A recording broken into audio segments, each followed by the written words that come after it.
मित्रों नमस्कार। आज मैं एक ऐसा वाकया सुनाने जा रहा हूं जिसको सुनकर आपका मन गर्वित हो जाएगा। हरीश खिंडलवाल जिसके बारे में इतिहास में बहुत कम बताया गया है,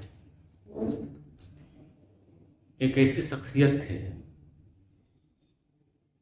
जिनके नाम से आज भी अफगानी थर थर कांपते हैं।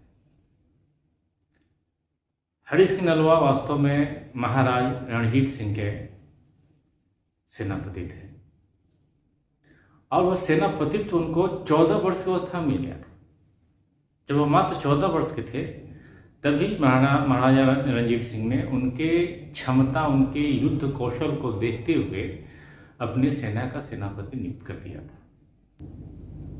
ये अलग बात है कि वामपंथियों द्वारा लिखित इतिहास में बहुत सारे ऐसे अध्यायों को, ऐसे व्यक्तित्वों को हमें नहीं बताया गया जिसे हमें जानना चाहिए था, और अगर हम जानते तो निश्चित तौर पर इतिहास को देखने का दृष्टिकोण हमारा बदल जाता और ऐसे व्यक्तित्वों के विवरण से निश्चित तौर पर इतिहास जो आज मुगल सल्तनत और अंग्रेजों से भरा हुआ है, मध्यकाल और आधुनिक काल, वैसा नहीं रहता। क्योंकि हरीश सिंह नलवा जैसे लोग ऐसे गौरवपूर्ण अध्याय को जोड़ते हैं भारतीय इतिहास में, जिससे कि भारतीयों की छवि बेहतर बनती है और साथ ही साथ हमें इतिहास के वास्तविक तथ्यों को जानने का भी अवसर प्राप्त होता है। हरीश खिंडलवाल के उत्कट और युद्ध कौशल के चलते महाराजा रणजीत सिंह ने पेशावर पख्तूनों पर वर्षों राज किया और जो मुझे सूची उपलब्ध हुई है कि हरीश खिंडलवाल ने 22 से अधिक युद्ध में पठानों को हराया, अफगानिस्तानियों को हराया। इसमें जो प्रमुख युद्ध थे उसमें आपको 1813 में अटक में उन्होंने विजय प्राप्त की, 1814 में कश्मीर में विजय प्राप्त की, 1816 में महमूद कोट की विजय प्राप्त की, 1818 में मुल्तान की विजय प्राप्त की, 1822 में मनकेरा की विजय प्राप्त की, 1823 में पेशावर समेत अनेक ऐसे युद्ध हैं जिसे आज विश्लेषित करने की शुरुआत की गई है। 2014 में ऑस्ट्रेलिया का एक प्रसिद्ध पत्रिका मिलेनियम ऑस्ट्रेलियंस में 10 विश्व के 10 सबसे बड़े युद्ध विजेताओं का सूची प्रकाशित किया गया। आपको जानकर आश्चर्य होगा कि उस योद्धा सूची में जो 10 विजेताओं का जो रैंकिंग किया गया उसमें हरीश सिंह नलवा का जो है स्थान प्रथम था और हमारे इतिहास में उसका उल्लेख है ही नहीं। इसे क्या कहा जाए? अपने युद्ध कौशल से हरीश सिंह नलवा ने अफगानियों को खैबर दर्रे से आगे आने नहीं दिए, वहां रोक के रखा और उनसे इतना अधिक खौफ खाते थे अफगानी कि आज भी अगर आप Pakistan north east frontier zone में चले जाइए तो वहाँ की जो माताएं हैं, जब बच्चे रोते हैं और चुप नहीं होते हैं तो उनकी माताएं कहती हैं, सा बच्चे हरिया राग ले, यानी कि बच्चे सो जाओ नहीं तो हरी सिंह आ जाएगा। शोले फिल्म की आपने शोले फिल्म देखा होगा, उसमें इसी से डायलॉग लिया गया है जिसमें गब्बर सिंह कहता है कि जब बच्चे रोते हैं तो उसकी माँ उसे कहती है कि बच्चे सो जाने तो गब्बर सिंह आ जाएगा। 14 वर्ष की आयु में ही हरी सिंह का नाम बागमान पड़ गया, नलवा। महाभारत नलवा हरी सिंह का नाम बेसिकली था, लेकिन बाद में जब उन्होंने एक बाघ को मारा तो उनका नाम हरी सिंह नलवा पड़ गया। नल जो थे, राजा नल थे, महाभारत कालीन राजा थे, जो बहुत बहादुर थे और बाघों को मारा करते थे और उनसे बाघ खार खाया करते थे। तो एक बार की बात है कि हरी सिंह नलवा महाराजा रणजीत सिंह के साथ शिकार पर गए हुए थे तो अचानक से बाघ आ गया।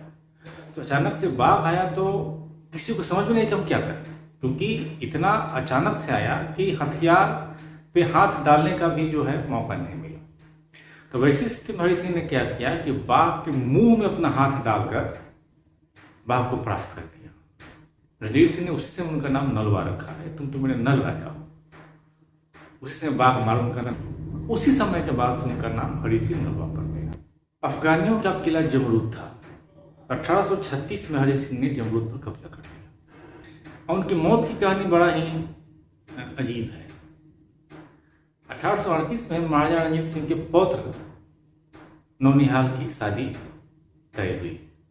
उस शादी में बहुत सारे लोग बुलाए गए, ब्रिटिश के कमांडर इन चीफ बुलाए गए। तो उनके सामने शक्ति प्रदर्शन के लिए महाराजा रणजीत सिंह ने कहा चारों तरफ का जो सैनिक है उसको वहां बुलाया जाए ताकि वहां अपना हिसाब किताब हो। तो हरि सिंह को भी जाना था।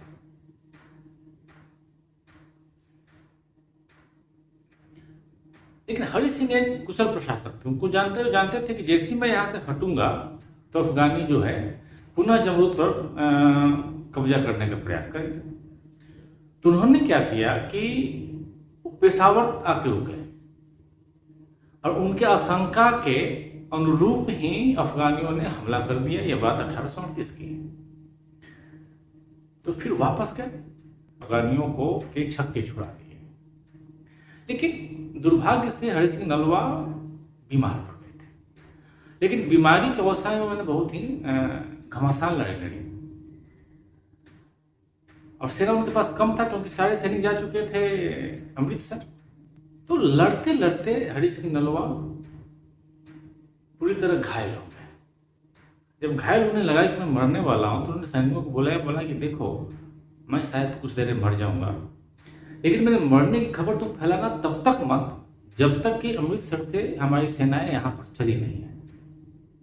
तो कुछ समय के बाद हरि सिंह बेचारे एक्सपायर कर गए, उनकी मृत्यु हो गई।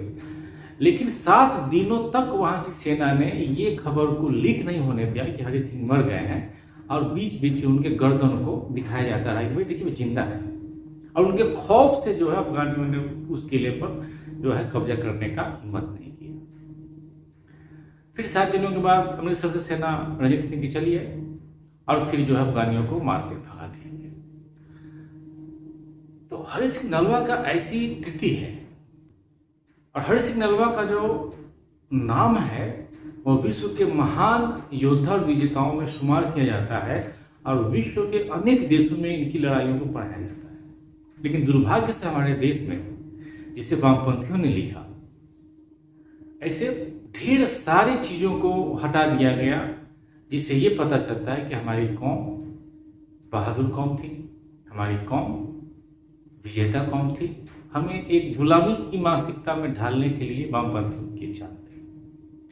हमें पुनः जो है इतिहास की उन चीज़ों को जानना चाहिए जिससे हमें अपनी संस्कृति के बारे में, हमें अपने गौरव के बारे में जानकारी प्राप्त हो।